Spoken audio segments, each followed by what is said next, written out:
mudane madaxweyne adigiyo wasiiradaada maamulka gobolka meeyarka magaalada aqoon-yahanka kula socda waxaan ku salaamayaa salaanta islaamka assalaamu calaykum waraxmatullaahi wabarakaatu mudane madaxweyne halkani waa dooxa hayayaabe ee kala xidhayay magaalada iyo hayayaabe xaafadayada 30 sano iyo dumarku dhexdhalayeen oo aan la isku tallaabi jirin markuu roobku da'o oo qarkaana islaantii iyo ilmaheega ay ku kala go'sanaayeen maanta 30 sano meeshii ahayd markaad maamulka qabatay marka naloo dhisay aad iyo aad baan kuugu mahadnaqaynaa meeyarka aad baan ugu mahadnaqaynaa waayo wixii meeyaradii hore qaban kari waayeen buu qabtay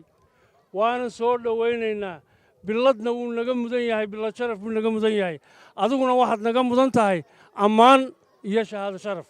mar haddii adoo xilka haya naloo dhisay halkaa waxaase naga maqan iyaan rabnaa inaan tilmaamno guddoomiye madaxweyne waxaa naga dhiman waddada horta la isgaadhsiiyo xaafadda la geeyo waxaa naga dhiman saldhig bulays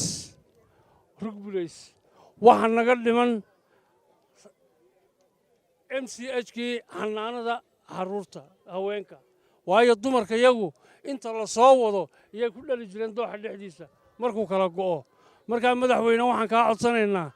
inaad noogu dartaan ood maanta noo oggolaato saldhig bulays